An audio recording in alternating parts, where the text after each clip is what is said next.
अचर वारे ॾींहुं 26 अक्टूबर ते MDCAT 2025 सखर IBA ऐं सीबा टेस्टिंग सर्विसिस जे प्लेटफॉर्म तां इहा ज़िम्मेदारी असांखे ॾिनी वई आहे। फस्ट टाइम इहा पोएं साल असांखे रीटेक जी ज़िम्मेदारी ॾिनी वई। अल्लाह जो शुक्र आहे असां उन में कामयाबीअ सां पंहिंजो पाण मल्हाए ॾेखारियोसीं। इंशा अल्लाह ताला 26 अक्टूबर ते 2025 जी MDCAT में बि साॻी रीत मेरिट ऐं ट्रांसपेरेंसी जे दग खे वठंदे ऐं सीबा testing service Sukkur IBA university जे प्लेटफॉर्म तां इहो कमु कंदी। हिन साल असां सॼे पाकिस्तान में टोटल 10 सेंटर रखिया आहिनि, जंहिंमां हिकिड़ो सेंटर इस्लामाबाद में रखियो आहे ऐं 9 सेंटर सिंध जे मुख़्तलिफ़ शहरनि में रखिया विया आहिनि, जंहिंमें टोटल मजमूई तौर ते 33,000 खां मथे उम्मीदवार हिसो वठंदा। उन्हनि ॿारनि जे लाइ PMDC हिन दफ़े इहा पॉलिसी वज़ह कई त जेको ॿारु जंहिं सूबे जो डोमिसाइल रखे थो उहो उन सूबे जी टेस्ट में वेहंदो ऐं उहो जेको नंबर आहे, जेके रजिस्ट्रेशन थियल नंबर, इहो PMDC पाण कया हुया, उन्हनि असांखे उहे नंबर ॿारनि जा मोकिलिया आहिनि।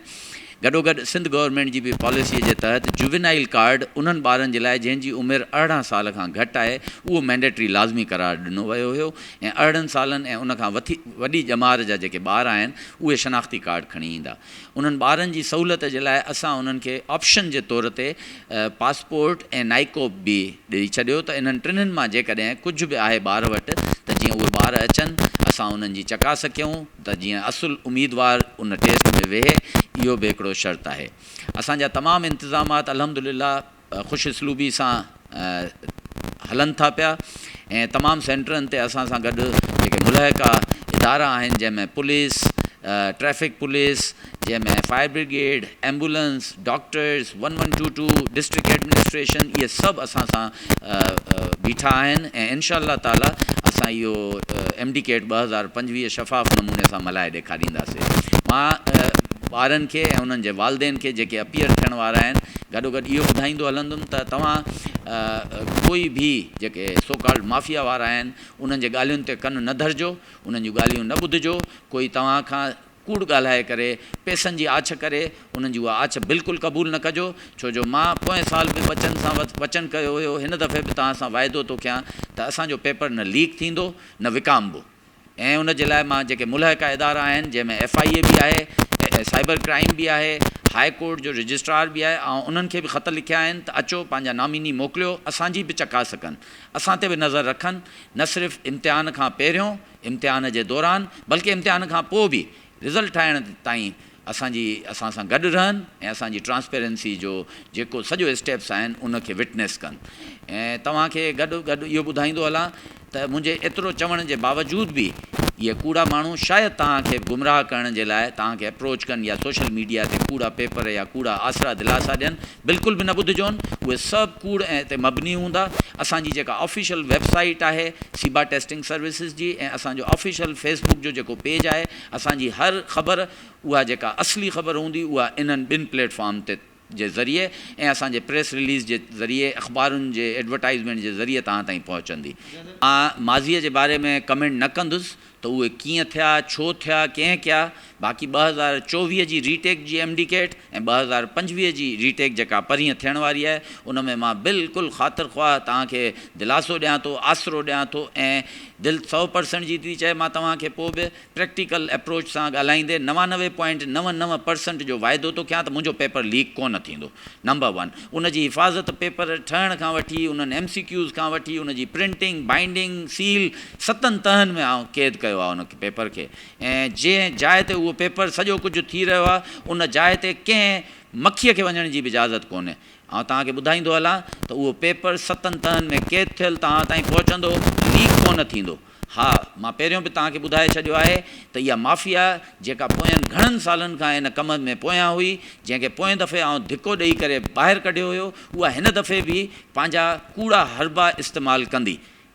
मूंखे ख़बर न आहे त उन्हनि जा हरबा छा हूंदा, पर जेको मां सोचे रहियो आहियां शायदि सोशल मीडिया जे ज़रिए तव्हांखे कूड़ा दिलासा, आसरा, कूड़ियूं आंसर कीज़ रखनि। मुंहिंजी आंसर की इम्तिहान जे ख़तमु थियण खां पोइ डेवलप थियणु शुरू थींदी। तव्हांखे इहो वाज़े ॿुधायां त मुंहिंजी आंसर की रेडी न आहे, मां ॼाणी वाणी न कराई आहे, उहा आंसर की रेडी थींदी इम्तिहान ख़तमु थियण खां पोइ ऐं साॻे ॾींहं ते राति जे कंहिं टाइम ते या शाम मग़रिब खां पोइ असां अपलोड कंदासीं पंहिंजे ऑफिशियल वेबसाइट ते। उनखां पहिरियों जेकॾहिं को कूड़ो काग़ज़ मुंहिंजी आंसर की सां तशबीह ॾेई तव्हांखे ॾिनो वञे, विकिणण जी कोशिशि कई वञे, त मुंहिंजी उहा आंसर की आहे ई कोन, छो जो उन में इम्तिहान ख़तमु थियण खां पोइ 2-4-5 कलाकनि जो टाइम खपंदो आहे। ऐं जॾहिं मुंहिंजी ऑफिशियल सीबा टेस्टिंग सर्विस जी वेबसाइट ऐं फेसबुक ते तव्हांखे उहा मिलंदी, ऐं गॾोगॾु मां पंहिंजे सहाफ़ी हज़रात खे, टेलीविज़न चैनल्स खे, अख़बार वारनि खे, उन्हनि खे पाण प्रोवाइड कंदुमि, उहा ई असुलु हूंदी। सभ खां पहिरियों मां इहो ॿुधायां तव्हांखे त हिन दफ़े जॾहिं जुवेनाइल कार्ड ऐं शनाख़ती कार्ड जी शर्त लाज़मी करार ॾिनी वई, उन जो मक़सदु हुयो त जंहिं ॿार जो बि बायोमेट्रिक जो एक्सेस आहे असां उन्हनि ॿारनि जी बायोमेट्रिक कंदासीं, उन सां असुलु उम्मीदवार वेहंदो, इम्पर्सनेशन खे निंदींदासीं। नंबर 2, मेटल डिटेक्टर्स ऐं सिग्नल डिटेक्टर्स सां चकास थींदी ॿारनि जी, उन वक़्तु बि जॾहिं उन्हनि जी एंट्री थींदी उन कैनोपी जे अंदरि, ऐं ड्यूरिंग द टेस्ट बि, त जीअं जेके मुख़्तलिफ़ सन्हा सन्हा इलेक्ट्रॉनिक जा आला हूंदा आहिनि जंहिंसां ॿार को कॉपी करण जी कोशिशि कंदो, असां उहो पोएं साल बि ओड़ा ॿार पकिड़े उन्हनि खे कढियो होसीं। हिन दफ़े बि असांजो अमल अञा वधीक तेज़ीअ सां रहंदो। कोई बि ॿारु जेको हक़दार ॿारु हूंदो उहो पाण टेस्ट में वेहंदो, ऐं जेकॾहिं कंहिं ॿार जी जाइ ते को ॿियो माण्हू अचण जी कोशिशि कंदो त उन सां बि असां पंहिंजी पूरी तयारी कई आहे त उनखे अपीयर थियण ई न ॾिनो वेंदो। माज़ीअ में बि त सर ईअं ई थियो आहे त उन्हनि जो शनाख़ती कार्ड बायोमेट्रिक चेक करे ऐं उनखां पोइ ई उन्हनि खे विहणु ॾिनो वियो उम्मीदवारनि खे, पर पोइ बि धारिया त अचे विया न उन में न। 2024 में ताईं सिंध गवर्नमेंट हेल्थ डिपार्टमेंट जी या PMDC जे तरफ़ां इहा शर्त न हुई, इन जे करे ॿार बी फॉर्म ते अप्लाई कनि पिया, उन में इहे प्रॉब्लम्स थियनि था पिया। हिन दफ़े असां फुल स्ट्रेंथ सां उन्हनि जी बायोमेट्रिक कंदासीं, ऐं जेकॾहिं किथे बि असांखे शक थींदो त असां उनजी डबल ट्रिपल वेरिफिकेशन करे पोइ ॿारनि खे अलाउ कंदासीं वेहण, ऐं साॻियो कमु असां पोएं साल बि कयो होसीं। अच्छा सर, इहो ॿुधण में पियो अचे त IB जा जेके उस्ताद आहिनि उन्हनि को बाइकाट कयो आहे, इन में केतिरी सदाकत आहे?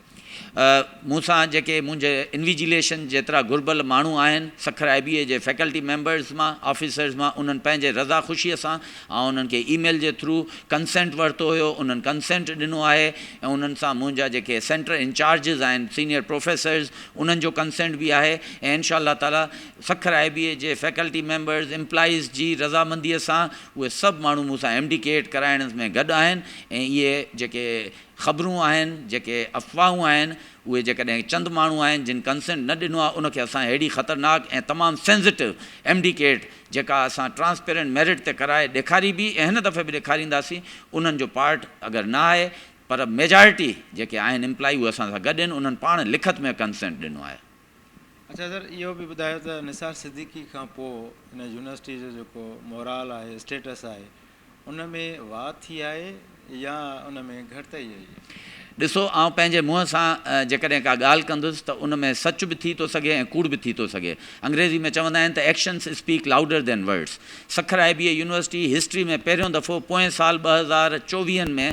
जेको आहे वर्ल्ड जी the Times Higher Education world ranking 2025 जेका पोएं साल अनाउंस थी, उन में दुनिया जे टॉप रैंक यूनिवर्सिटीज़ में आई हुई, ऐं पाकिस्तान मां हिकु यूनिवर्सिटी हुई जेका टॉप 500 में इस्लामाबाद यूनिवर्सिटी, ऐं टॉप नंबर 2 यूनिवर्सिटीज़ में सॼे पाकिस्तान जूं सिर्फ़ु 7 यूनिवर्सिटियूं आयूं हुयूं। पोएं साल बि सखर IBA यूनिवर्सिटी उन सेकेंड लेयर टॉप यूनिवर्सिटीज़ में जेके वर्ल्ड जी रैंकिंग आहे उन में पहिरियों दफ़ो आई हुई।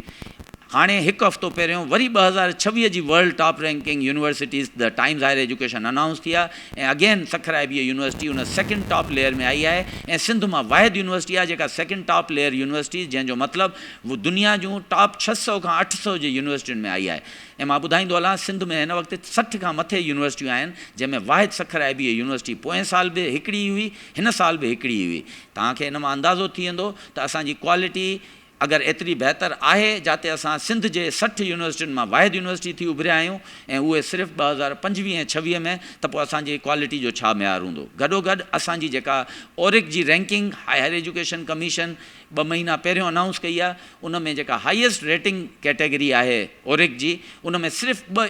2 यूनिवर्सिटियूं सिंध मां आयूं, हिकु कराचीअ जी यूनिवर्सिटी, हिकिड़ी सखर IBA यूनिवर्सिटी। हाणे इहे 60 यूनिवर्सिटियुनि मां हर फोरम ते या त मां अकेली सखर IBA यूनिवर्सिटी खे थो खणी अचां, या का हिकिड़ी ॿी यूनिवर्सिटी आहे। इन मां तव्हांखे असांजे क्वालिटी जा मयार जेके दुनिया जी सतह ते बि ऐं हायर एजुकेशन इस्लामाबाद जे सतह ते बि मञिया विया आहिनि, उहे तव्हांखे अंदाज़ो थी वेंदो।